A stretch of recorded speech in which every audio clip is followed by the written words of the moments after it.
राम देव भगवान, अल्लाह खुदा, ईश आदि नाम एक ही शक्ति के हैं।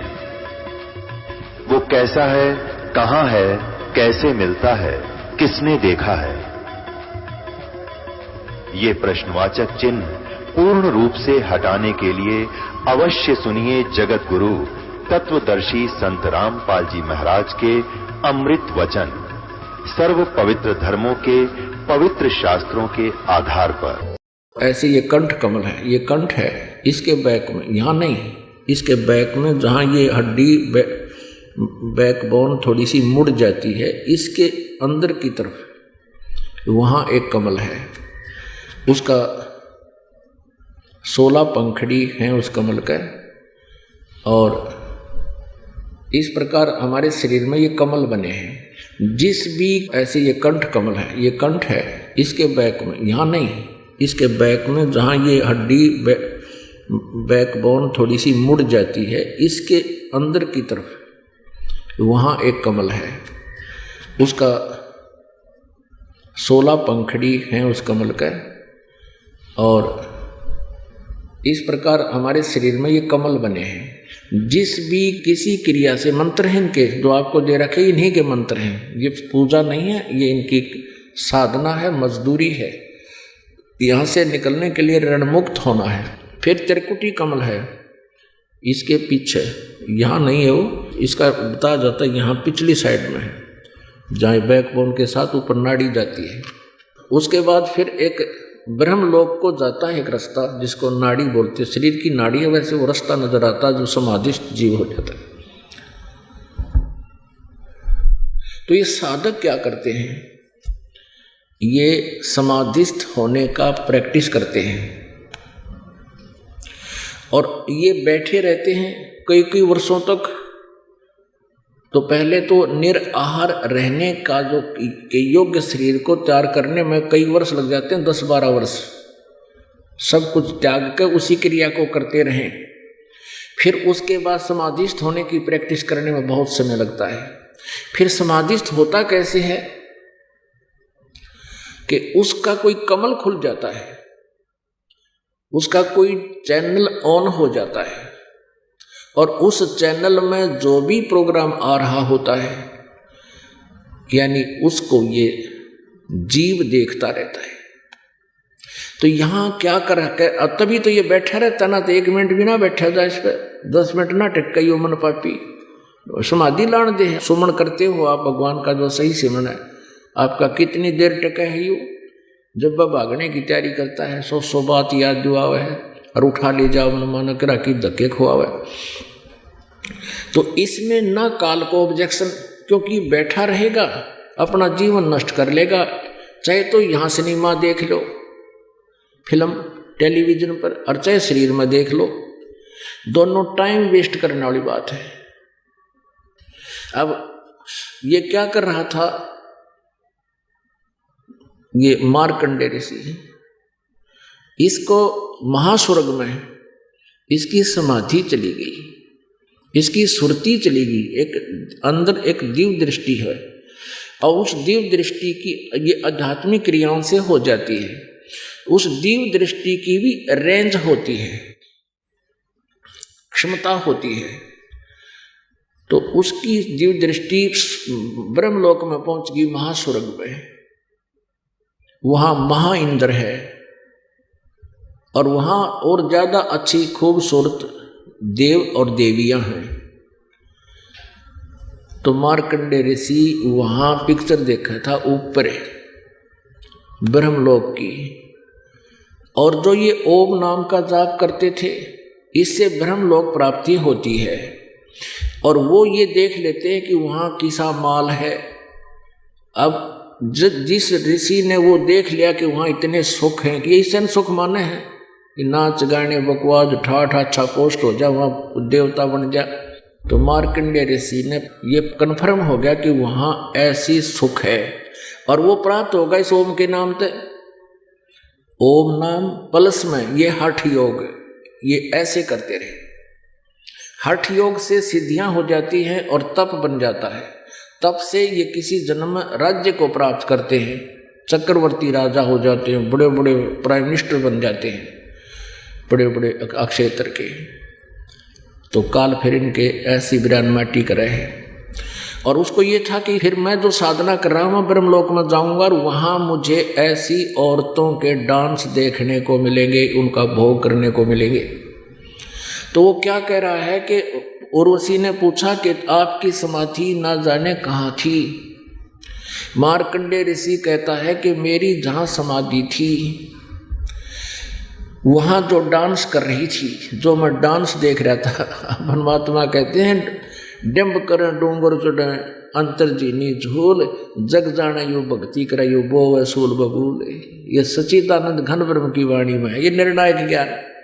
दुनिया तो सोचो बड़ा साधु को गुणी 1000 वर्ष बैठा है, कहते हैं बोवे सूल बबूल कि वहाँ जो नाच रही थी तेरे जैसी तो उनके साथ साथ बांधी थी, मैं तुझे क्या चाहूं। अब फिर कहा कि तेरे से कोई सुंदर उसने भेज दे।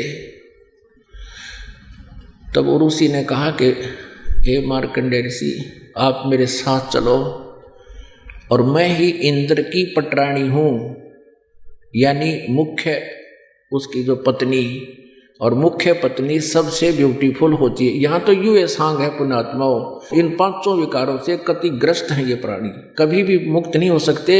गारा से गारा को धोया नहीं जा सकता। तो कहती है कि आप मेरे साथ एक बार स्वर्गलोक में चलो, नहीं तो मुझे वहाँ से दुहाग दिया जाएगा, मुझे मेरी बेइज्जती करेंगे, अन्यों कहेंगे तू हार के आगी, मैं तो उसकी जो है ना चीफ वाइफ हूँ, पटरानी हूँ। अब मार्कंडेय ऋषि बोला कि एक बात बता, तू जब यो इंद्र मरेगा तब तू क्या करेगी। तो वो क्या कहती है कि मैं 14 इंद्र वरूंगी, 14 इंद्र वरूंगी, यानी मेरे पति बनेंगे 14 इंद्र, एक इंद्र का शासनकाल। पुण्यात्माओं ये तत्व ज्ञान है, आपको बताया जा रहा है। जब तक आप ज्ञान से परिचित नहीं होगे आप भक्ति नहीं कर सकते। आप कोई भी आकर 3rd पर्सन जो आपसे थोड़ी सी ज़्यादा बात जानता हो, चतुर व्यक्ति, आपको डगमग कर देगा, आपकी भक्ति और ज्ञान का नाश कर देगा। इसलिए आपको इस ज्ञान से रंगा जा रहा है। अब क्या है, एक इंद्र की जो पदवी शासनकाल 72 चौकड़ी युग का, 72 चतुर्युग का होता है। एक चतुर्युग में 43,20,000 वर्ष होते हैं। सतयुग, त्रेता, द्वापर, कलयुग ये मिलकर सारा चतुर्युग कहलाता है। तो ऐसे ऐसे 72 चतुर्युग तक ये एक इंद्र अपनी गद्दी का सुख भोगता है, इसे आगे नहीं। उसके बाद इंद्र के पदवी यानी स्वर्ग का राज्य समाप्त होते ही इसको तुरंत गधे की योनि में डाला जाता है। ये इसके लिए यहाँ से स्टार्ट होती है इसकी 84 लाख योनियाँ। और अब वो इंद्र की जो पटरानी थी वो क्या कहती है कि मैं 14 इंद्र वरूंगी, पति बनाऊंगी। यानी उस पुण्यात्मा ने, इंद्र की पटरानी ने, सची ने कितनी तपस्या साधना कर रखी थी वहाँ स्वर्ग के राज्य को भोगने की। वो कहती है कि ये 14 इंद्र मर जाएंगे। ब्रह्मा के एक दिन में 1008 चतुर्युग होते हैं। इनको लमसम 1000 चतुर्युग बोलते हैं। तो ब्रह्मा के एक दिन में 14 इंद्रों का शासन काल यानी पीरियड समाप्त हो जाता है और इन 3 लोकों में, स्वर्गलोक, पाताल लोक और पृथ्वी लोक पर प्रलय हो जाती है। प्रलय की भी 3 वैरायटियां हैं, समय आने पर बताएंगे, प्रसंग कोई और चल रहा है। अब उस पुण्यात्मा, उस लड़की ने जब वो मानव शरीर में थी, कितने डले ढोलिए, इतना स्वर्ग समय का जो है ना भक्ति साधना पुण्य कर लिए कि 1000 चतुर्युग तक वो वहां स्वर्ग में स्त्री युवा बनी रहेगी। और उसके साथ साथ जितने भी इंद्र वहाँ गद्दी को प्राप्त करेंगे उसको अपनी पत्नी बनाएंगे और इंद्र मरते रहेंगे। वो कहती है मैं कांस्टेंट रहूंगी। फिर ऐसे बता रही है। तो मार्कंडेय ऋषि ने बोला कि जब इंद्र मरेगा तू क्या करेगी? उर्वशी ने कहा कि मैं 14 इंद्र पति बनाऊंगी, वरूंगी। कंटिन्यू। तो मार्कंडेय ऋषि ने कहा कि वो 14 भी मरेंगे क्योंकि इनकी तो सीमा निर्धारित है। फिर तू क्या करेगी? अब उर्वशी कहती है कि जितने इंद्र मैं भोगूंगी वह तो गधे बनेंगे पृथ्वी लोक पे और मैं गधी बनूंगी फिर बाद में। अब मार्कंडेय ऋषि कहने लगे फिर इसे लोक में मुझे क्यों ले जाती जिसके राजा रानी गधे बने और गधी बने? वो कहती है कि मैं अपनी इज्जत रखने के लिए, आपको अपनी इज्जत बचाने के लिए एक बार वहां ले चलना चाहती हूँ। नूना कहेंगे मैं आर का आगी पराजित होगी। अब मार्कंडेय ऋषि कहते हैं गधियां के फिर इज्जत क्या? तू आज भी गधी क्योंकि 14 खत्म करेगी और मरने के बाद तू स्वयं कह रही है मैं गधी बनूंगी। फिर गधी भी इज्जत की बाट देखे चाड़ा भाई। अब इतने में इंद्र आ गया। इंद्र ने कहा बंद नवाज हम हार गए, आप जीत गए, आप ये स्वर्ग का राज्य प्राप्त करो। मार्कंडेय ऋषि कहता अरे अरे इंद्र,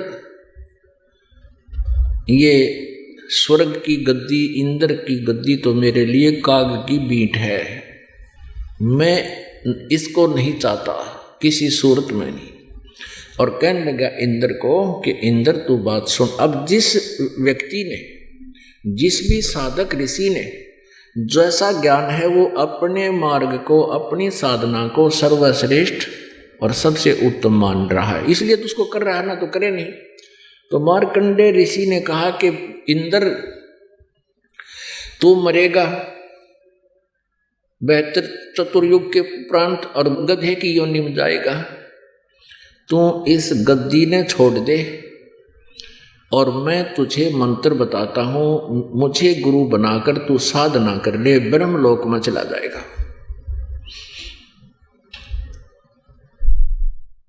अपनात्माओं गीता जी अध्याय नंबर 8 के श्लोक नंबर 16 में कहा कि ब्रह्मलोक पर्यंत भी ये पुनरावृत्ति में है, वहां गए भी वापस आते, लेकिन उनका समय बहुत ज्यादा होता है। स्वर्ग में गए हुए प्राणी एक महाकल्प तक रह जाते हैं उनकी भक्ति अनुसार। एक महाकल्प कितना है? एक ब्रह्मा की मृत्यु होती है, 36,000 बार उत्पत्ति प्रलय हो जाती है। उसके बाद सभी वहां ब्रह्मलोक में गए हुए प्राणी भी मृत्यु को प्राप्त होते हैं, ब्रह्मलोक का विनाश होता है, उसमें प्रलय होती है, दोबारा फिर वहीं से स्टार्ट होती है। अपने आत्माओं मार्कंडेय ऋषि ने ब्रह्मलोक फाइनल मान रखा था। इंद्र को कहता कि आजा इंद्र, तुझे ब्रह्मलोक ले चलता हूं, भक्ति बता देता हूं, ब्रह्मलोक चलना। अब पुण्यात्माओं जैसे इस काल में झूठा सुख कलयुग में गढ़ा दे रखे, और फिर साथ में कितना जोर हो गया गुट्टी शराब का, बीड़ी का, पान का और नरे तम्बाकू खान का, नरे और सुल्फा पीने का। अच्छी ऊंच पोस्ट हो जाती है या अच्छा पैसा हो जाता है, कोई बढ़िया व्यवसाय है किसी का, उसको कोई कहता है कि आजा तुझे नाम दिलाएंगे, बरवाला ले चलते हैं, आप भक्ति कर लो। और फिर उसको नियम बताए जाते, क्योंकि पुण्यात्मा तो होती हैं जो आज उस पोस्ट पर हैं या अच्छे कोई धनी है, पिछले पुण्यकर्मी प्राणी तो हैं ही हैं, और आस्था भगवान में है इनकी, लेकिन इनमें विकार इतने लागे इन पर या पोस्ट छूटे ना। जैसे कोई IPS है, IAS है, या कोई इंजीनियर है, डॉक्टर है, अच्छी पोस्ट है उसकी, या कोई MLA मंत्री, मुख्यमंत्री, प्रधानमंत्री बना हुआ है। अब उनको कोई समझाने की चेष्टा करे, हैं तो ये पुण्यकर्मी प्राणी, क्योंकि पिछले पुण्य से इनको राज्य प्राप्त है, तो ये क्या कहेंगे? जैसे इंद्र ने कहा, क्या कहा? मार्कंडेय ऋषि ने जब कहा कि आओ ले चलें, तुझे ब्रह्मलोक का रास्ता बताता हूं, अब इंद्र के कहे न्यू कह महाराज जी फिर देखूंगा, इब तो मैंने जी सा लेने दो। अब मार्कंडेय ऋषि कह रहे बोले आदमी, तो ये पता कि इस राज को, इस गद्दी पर तू बैठा है, उसको उनको पता है इस बात का कि तू गधे की योनि में जाएगा डायरेक्ट, लेकिन वो नशा गणा हो रहा है इसके बांग का, वो सुख ना छूटता, रजोगुण का प्रभाव ज्यादा होता है। इंद्र की पोस्ट पर सारे ठाठ पाठ देवता सलूट मारे, ऋषि हाथ जोड़े खड़े रहे इंद्र राजा के सामने। फिर वो क्यों कर छोड़ दे, उसने गधा बनना मंजूर है उनको, वो छोड़ नहीं सकते। ने बोला जी फिर देखूंगा, इब तब ने राज करने दो।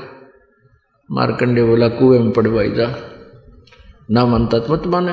तो इसी प्रकार आप इन उच्च पोस्ट प्राप्त प्राणियों से जिक्र करके देखना, इन पर ये छूटा कोई ना।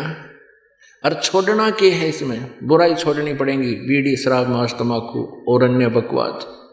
अपना कार्य भी करो, भगवान की भक्ति साथ करो।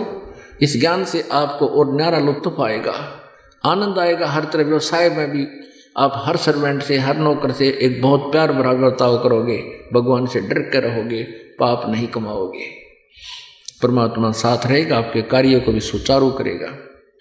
मार्कंडेय ऋषि एक दिन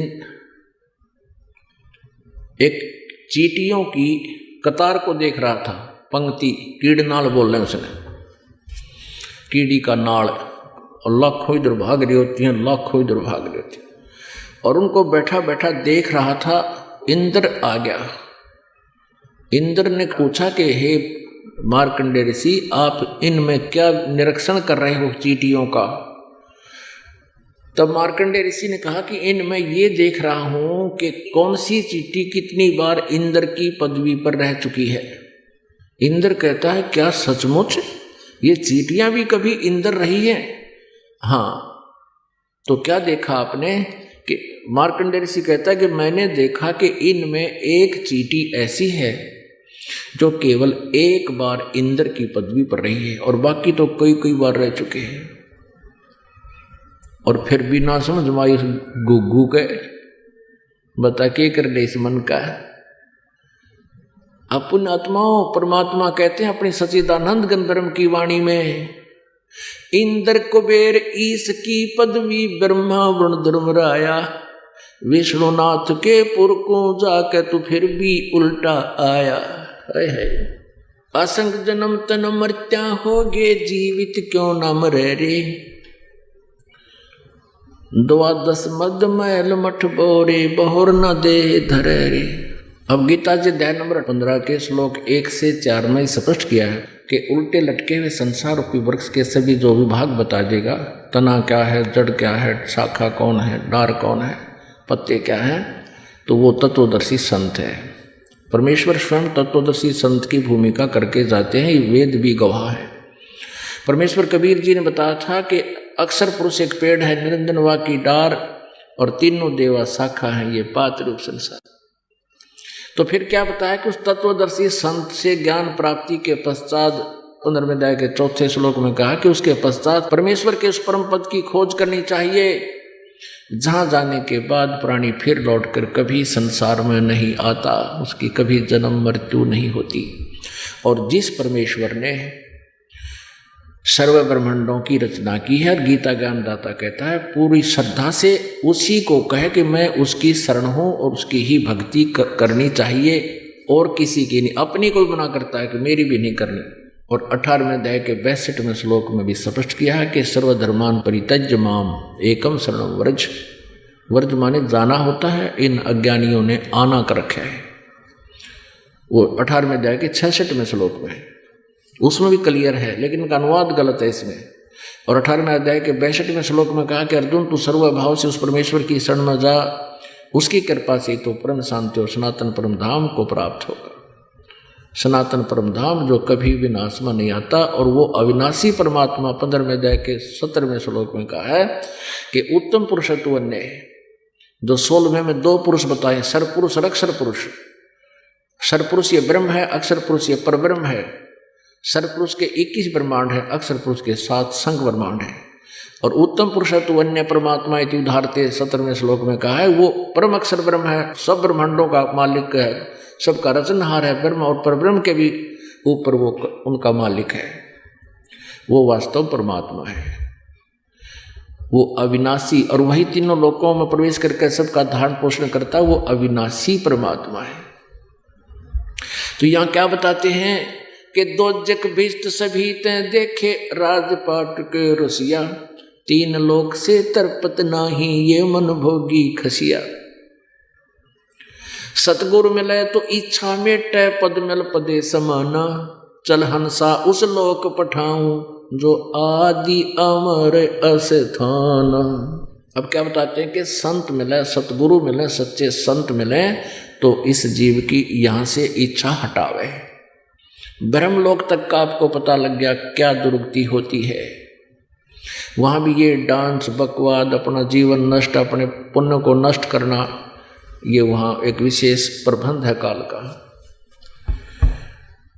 क्या बताते हैं कि सतगुरु मिले तो इच्छा मिटे पद मिल पदे समाना, चल हंसा उस लोक पठाऊं जो आज अमर स्थान है, जो सनातन परम धाम है, वहां ले चलूं। 4 मुक्ति जहां चंपी करती माया होरी दासी, दास गरीब अभय पद पर से मिले राम अविनाशी। कहते वहां जाके 4 मुक्तियों का सुख तेरे चरणों में सदा पड़ा रहेगा। जो ब्रह्मलोक में आप सुख देख रहे हो, इससे भी असंख्य गुना सुख आपके चरणों में सतलोक में सदा रहेगा, वो कभी समाप्त नहीं होगा। पुण्यात्मा वहां मिले राम अविनाशी, तो ये परमात्म ज्ञान है। सतलोक में चल मेरी सुरता, ए मत ना लावे देरी, साच कहूं ना झूठ रती भर, तू बात मान ले मेरी। प्रथम जाना सत्संग के में, चर्चा सुनना आत्म ज्ञान की, और सुन के सत्संग जागी नहीं तो तू पूछ समान की। प्रथम जाना सत्संग के मां, चर्चा सुनना आत्म ज्ञान की, और सुन के सत्संग जागी नहीं तो तू पूछ समान की। तीर्थ व्रत और पितर पूजा या कोना किसे काम की, लेकर नाम गुरु से भक्ति कर कबीर भगवान की। तीर्थ व्रत ये पितर पूजा कोना किसे काम की, लेकर नाम गुरु से भक्ति कर कबीर भगवान की। मत सुनना इस मन शैतान की, यो चौकस घाल घेरी, साच कहूं ना झूठ रती भर, तू बात मान ले मेरी। काल लोक में कष्ट उठावे, यो कोना तेरा ठिकाना, मात पिता संतान संपत्ति का तो झूठा तनरी ताना। काल लोक में कष्ट उठावे, यो कोना तेरा ठिकाना, मात पिता संतान संपत्ति का तू झूठा तनरी ताना। जाप अजप्पा मिल जावे, जब सुमरण में मन लाना, सार शब्द तेरे काटे बंधन, फिर आकाश से उड़ जाना। जाप अजप्पा सतनाम जो मिल जावे, जाप अजप्पा मिल जावे, तब सुमरण में मन लाना, सार शब्द तेरे काटे बंधन, आकाश से उड़ जाना।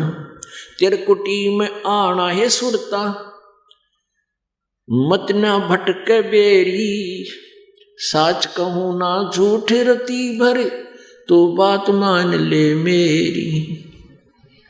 सतलोक में चल मेरी सुरता, हे मत ना लावे देरी। साच कहूँ ना झूठ रती भर, तू बात मान ले मेरी।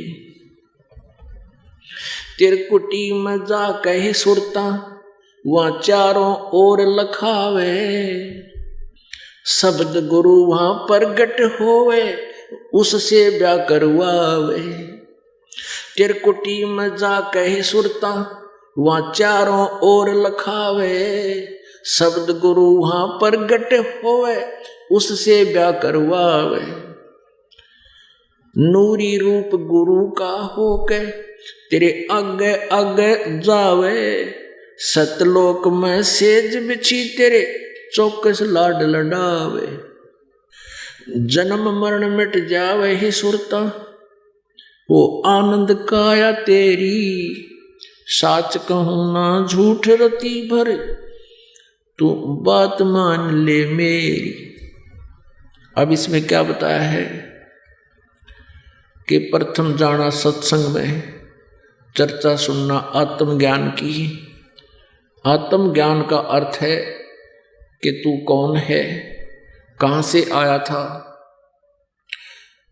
तेरा उद्देश्य क्या है, आप अपने आप को सोच क्या रहे हो, आपने टारगेट इस जीवन का के बना रखा है, इसका उद्देश्य के बनाना चाहिए था। तो वो सारी सत्संग में आपको याद दिलाई जाएगी। वहाँ चर्चा सुनना आत्मज्ञान की। और सुन के सत्संग फिर भी तेरे तरफ नहीं बनी तो तू पूछ सवान की। जैसे कहते हैं कुत्ते की दूम जो होती है वो मुड़ी होती है।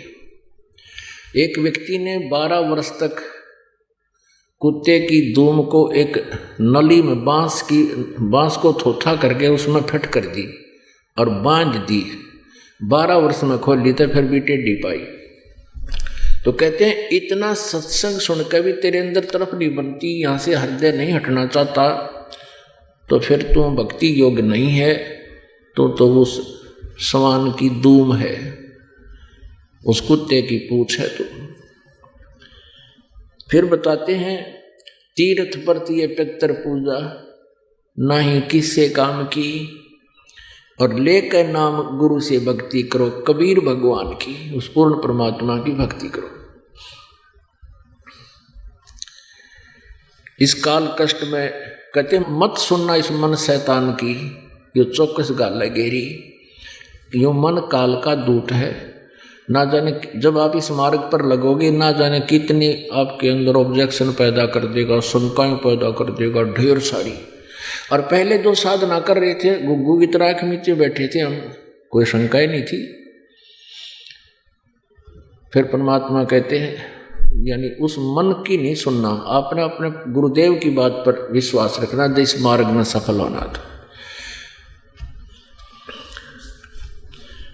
एक समय एक राजा था काशी नरेश वीर देव सिंह बघेल। वो राजा लोग वही बनते हैं जैसा आपको बताया था, ये पुण्यकर्मी प्राणी होते हैं और इनमें भगवान की चाह बराबर रहती है।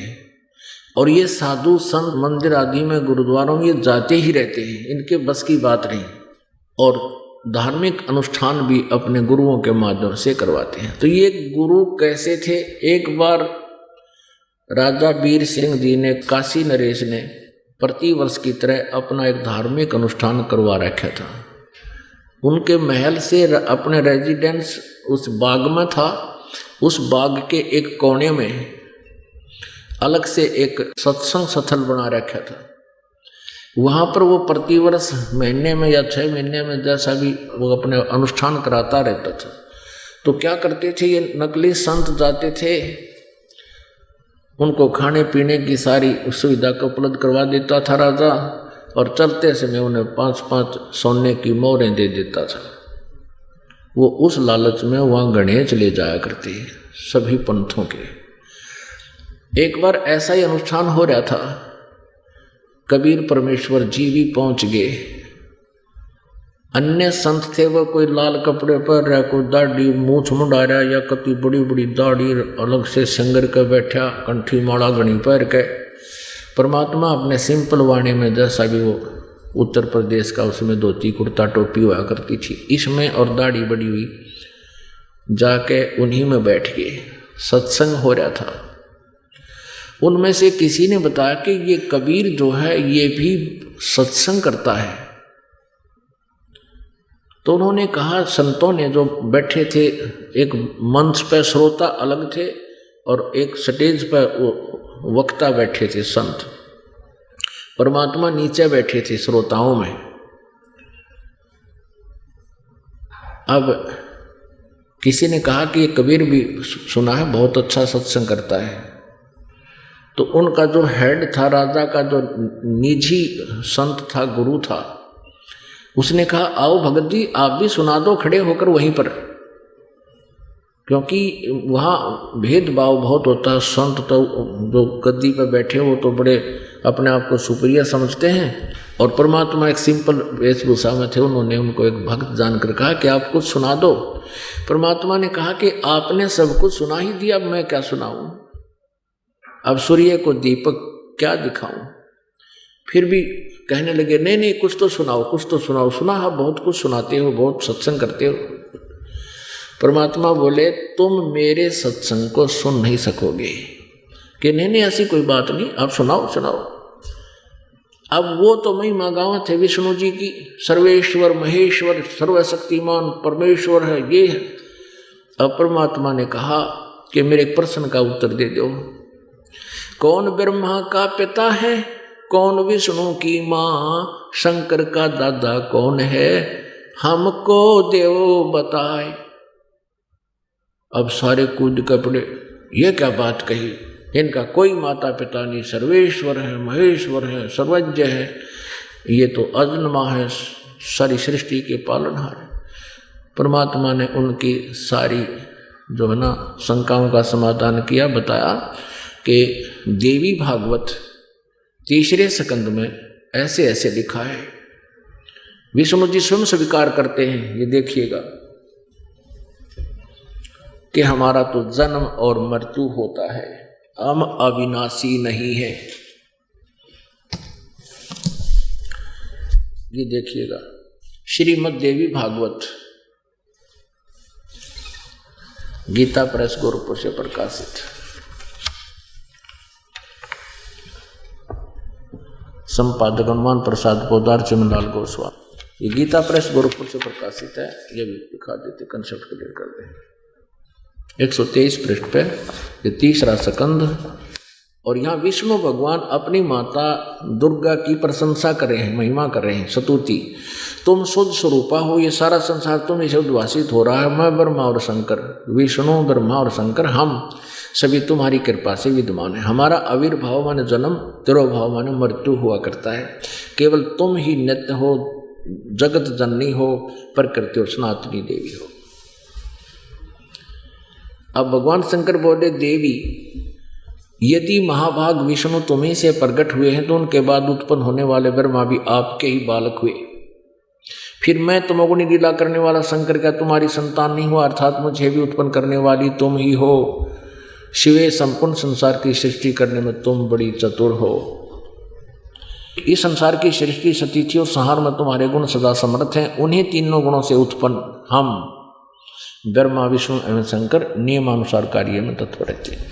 परमेश्वर ने कहा कि तुम झूठ बोल रहे हो, ब्रह्मा विष्णु महेश अजरो अमर नहीं है, इनका नाश होता है, जन्म मृत्यु होते, इनके माता पिता है। ये ब्रह्म काल रूपी ब्रह्म ये इनका पिता है और दुर्गा इनकी माता है।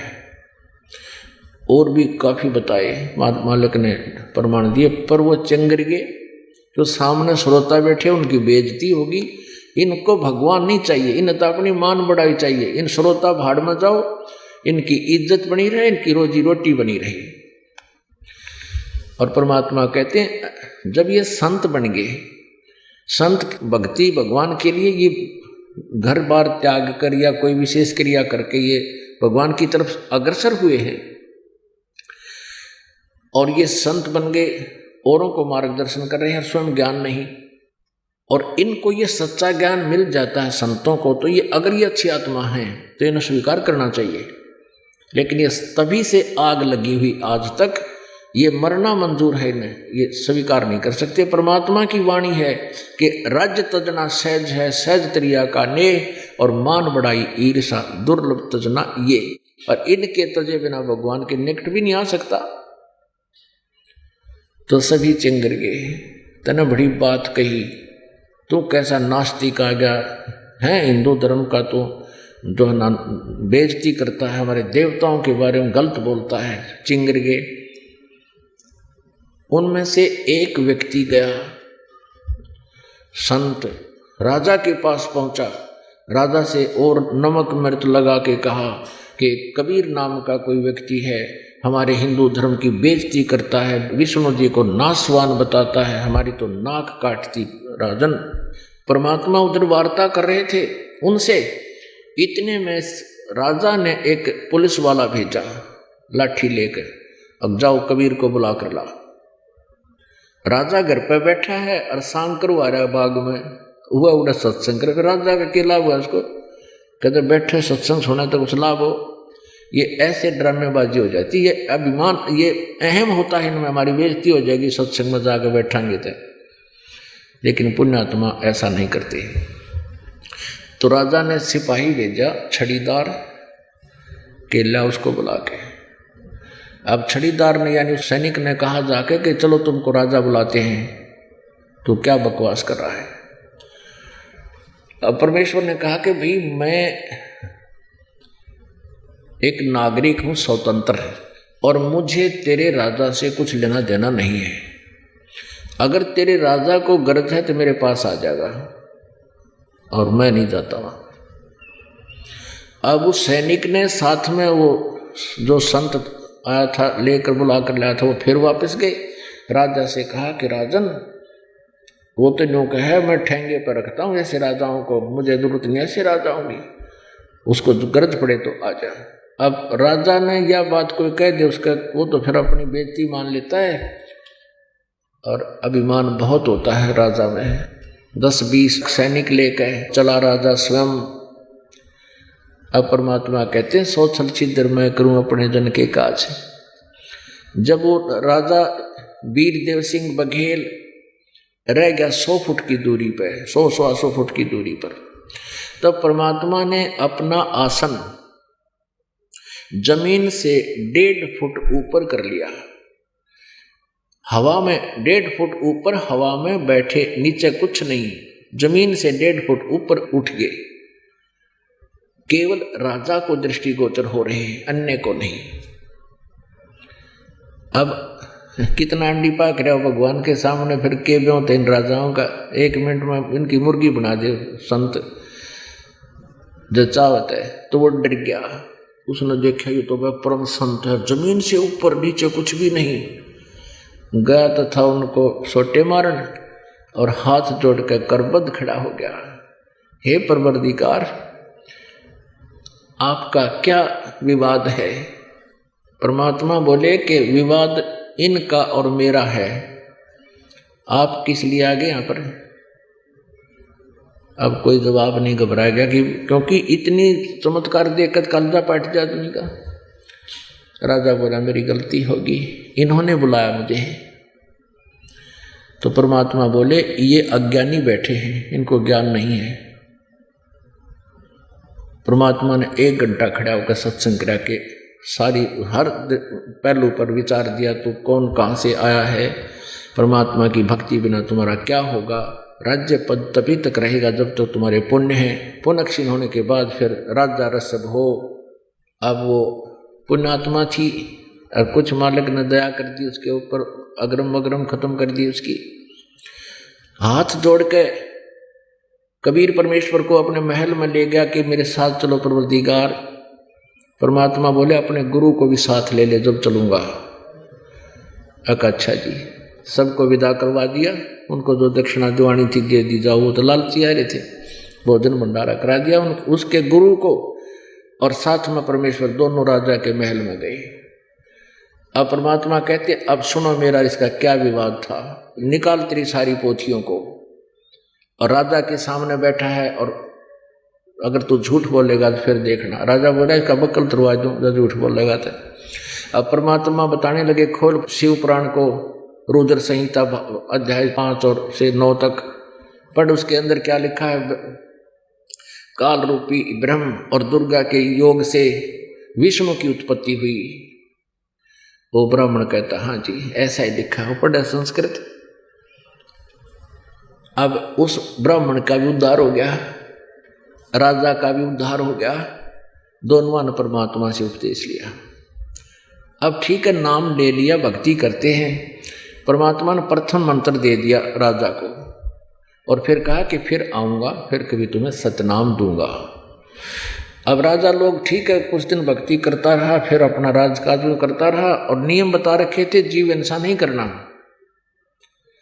अब कुछ दिनों के बाद मंत्रियों ने श्रृंगार लिया राजा के, चलो राजा शिकार करने चलते हैं। ब्राह्मण के गुरु लोग भी कहा करते थे कि अक्षत्रिय यदि शिकार नहीं करेगा तो वो भूसजल बन जाता है। ये दूने क्रम फुड़वाने उनके। तो कबीर परमात्मा पहुंच गए एंड टाइम पे, और उधर से वो मर्यादा भंग करने के लिए तैयार हो गया, घोड़े गाड़े तैयार कर लिए, सब अपने 150 व्यक्ति सैनिक साथ कर लिए, और जंगल में 1 हफ्ते के लिए चल पड़े।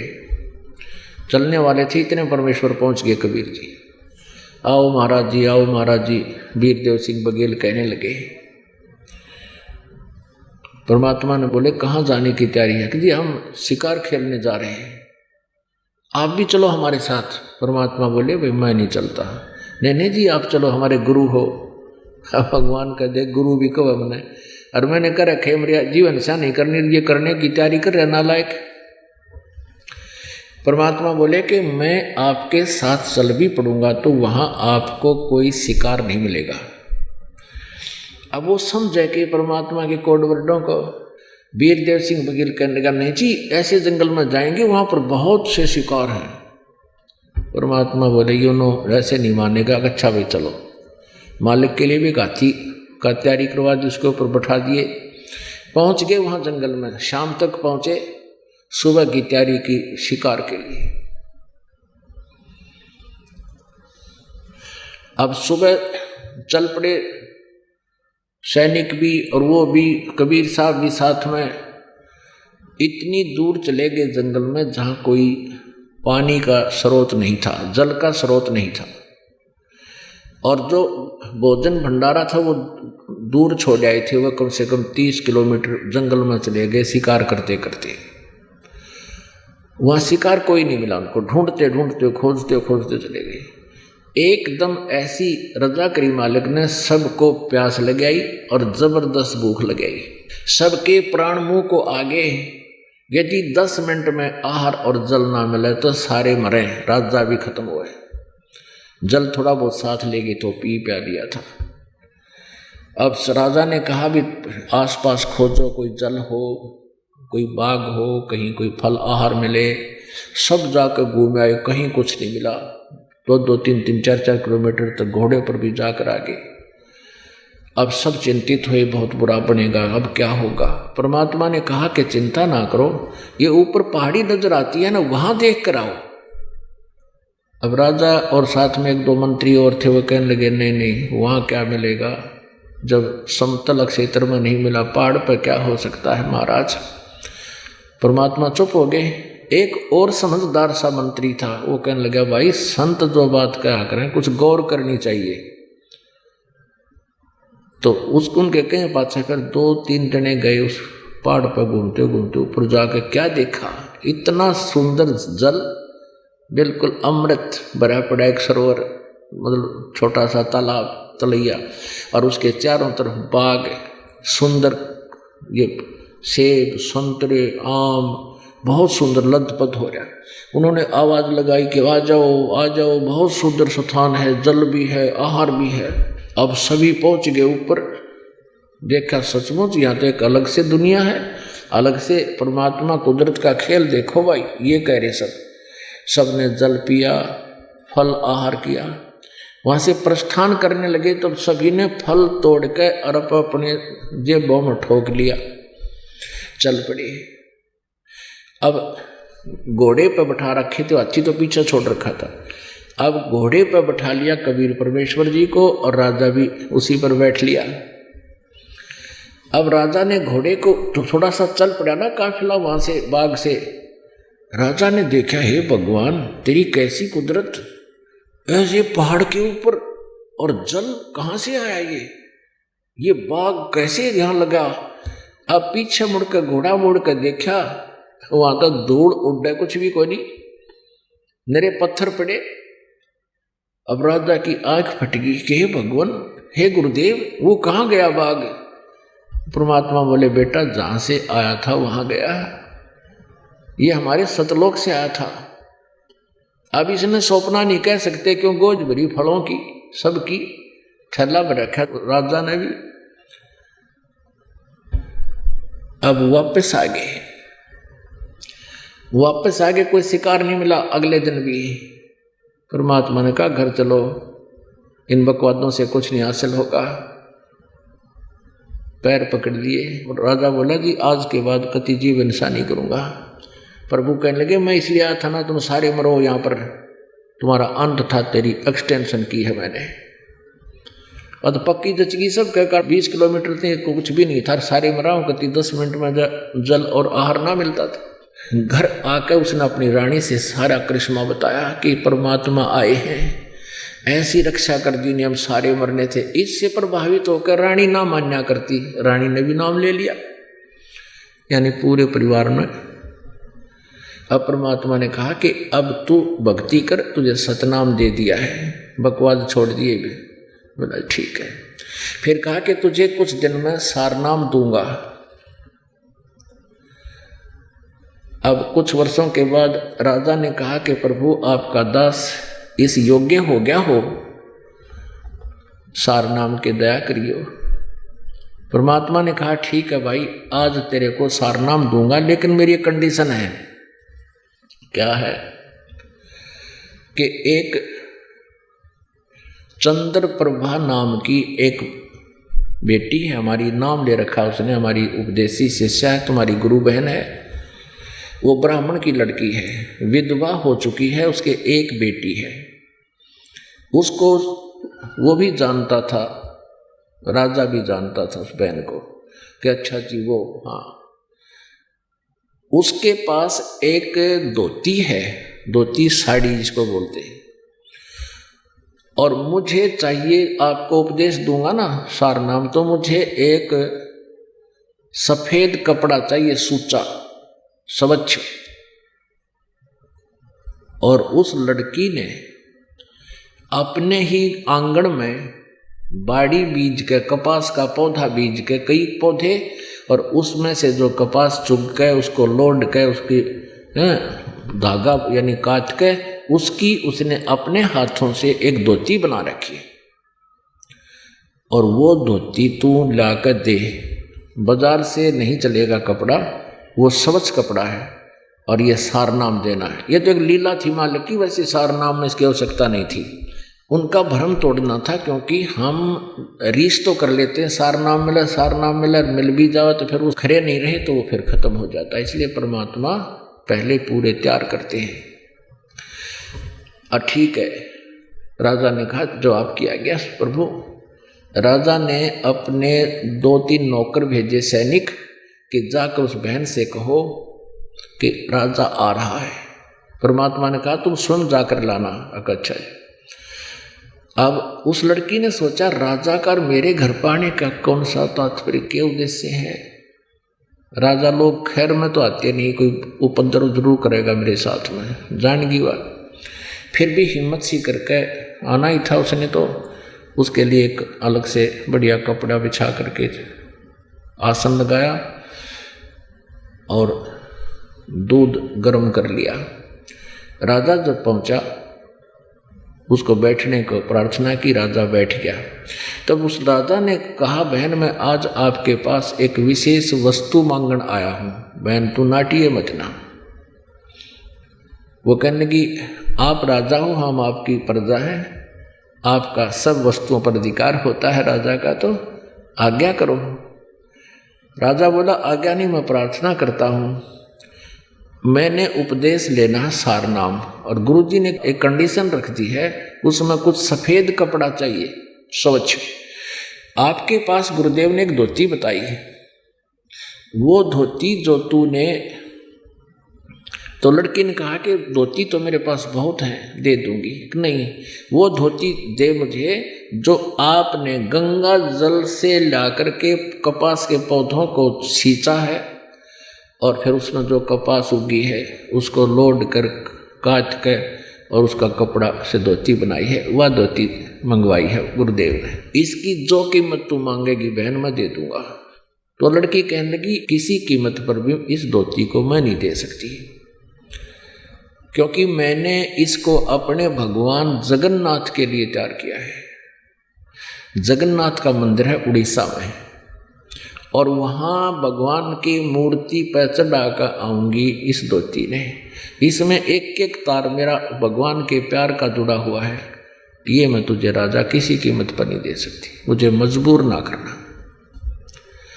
राजा ने कहा बहन सोच ले, मेरे जीवन का सौदा है, मुझे सार नाम नहीं मिला तो मेरा जीवन व्यर्थ हो जाएगा। तू 5 गांव ले ले मेरे तय, जो मुंह मांगे तुझे धन दे दूंगा, तो मुझे यह धोती दे दे। वो लड़की कहने लगी मैं इस धोती को आपको नहीं दे सकती, तेरे राज को त्याग सकती हूँ, फांसी दे मैं फांसी पर चढ़ सकती हूँ, जबरदस्ती छीन सकता है, मैं अपने भगवान की धोती नहीं दे सकती। उसने कहा गुरुदेव ने कहा, किसी ने कहा? वो लड़की कहती है नहीं, मैं अपने भगवान वाली वस्तु को नहीं दे सकती। अब राजा क्योंकि भगवान से डरने वाला था, मालिक का ज्ञान सुन रखा था ना, उसका 2 मारो जूतर उठा लेता था, ऐसे चलना नहीं था। तो वो जान गया अक भाई मेरे कर्म माड़े हैं, जब लड़की के जद पकड़गी, कर्महीन हूँ मैं, ये सार नाम नहीं मिला तो मेरा जीवन व्यर्थ रहेगा। राजा वापस आ गया।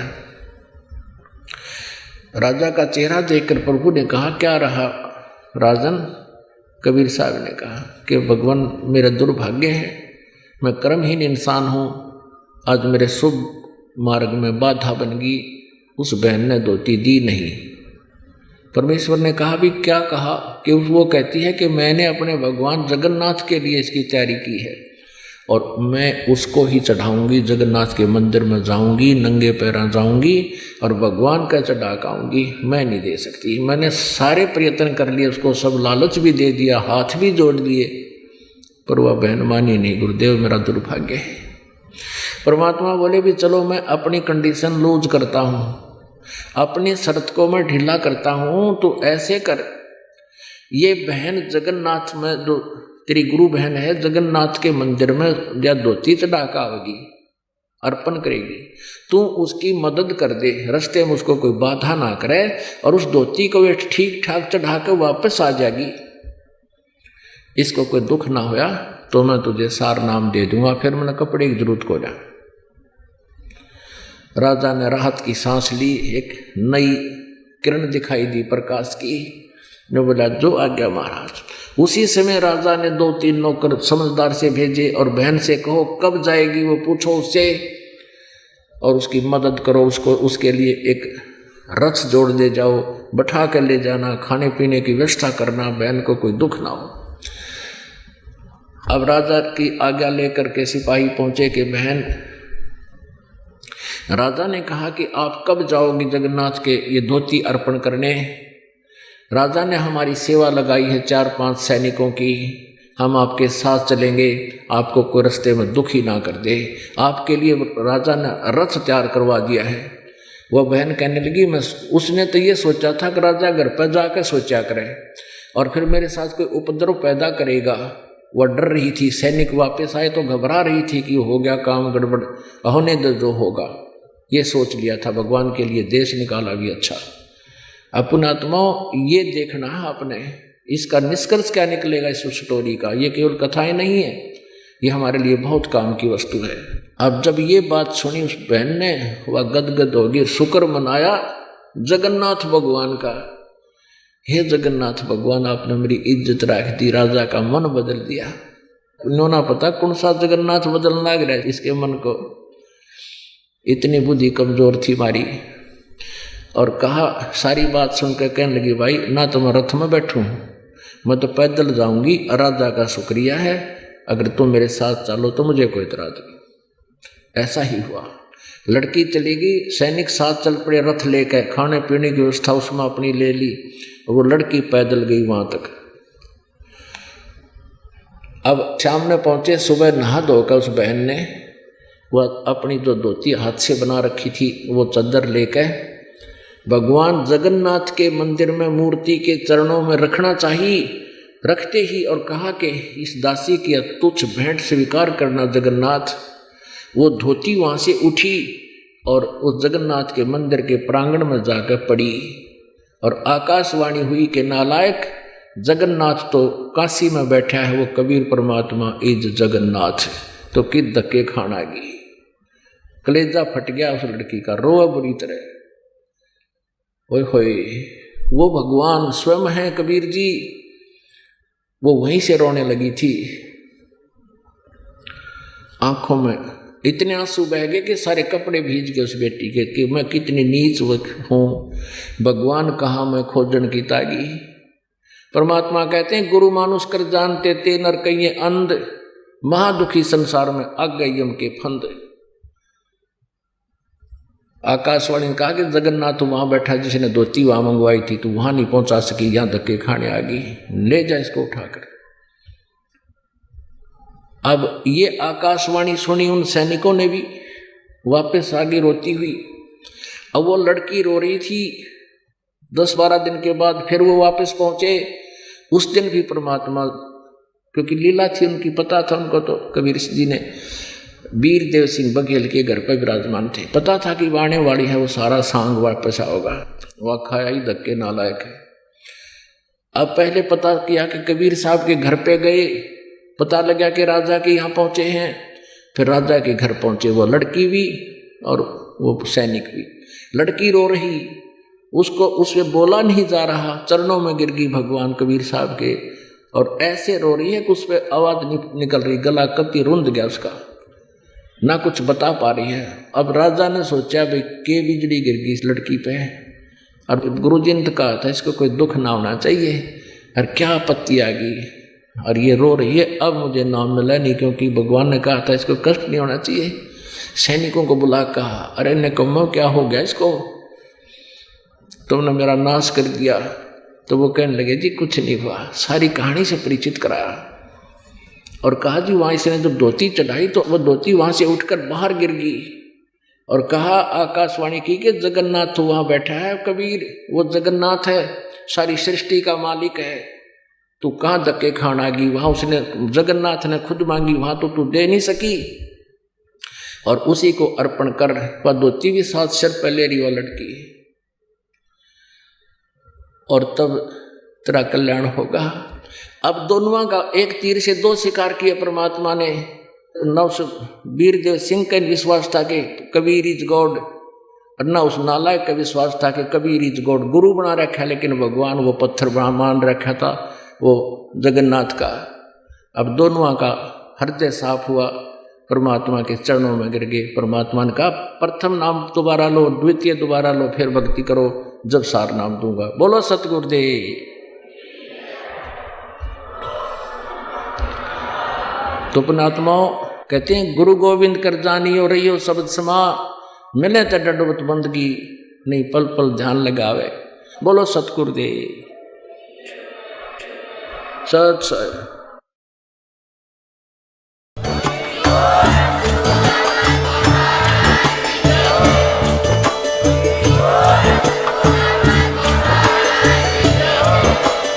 आप सुन रहे थे जगत गुरु तत्वदर्शी संत रामपाल जी महाराज जी के मंगल प्रवचन। अधिक जानकारी के लिए विजिट कीजिए हमारी वेबसाइट www.jagatgururampalji.org। संत रामपाल जी महाराज जी के शुभ आशीर्वाद से पूरे विश्व भर में 500 से भी ज्यादा नाम दीक्षा केंद्र हैं, जिन पर संत रामपाल जी महाराज जी द्वारा ऑनलाइन निःशुल्क नाम दीक्षा दी जा रही है। अपने नजदीकी नाम दीक्षा केंद्र का पता करने के लिए संपर्क करें 8222880541।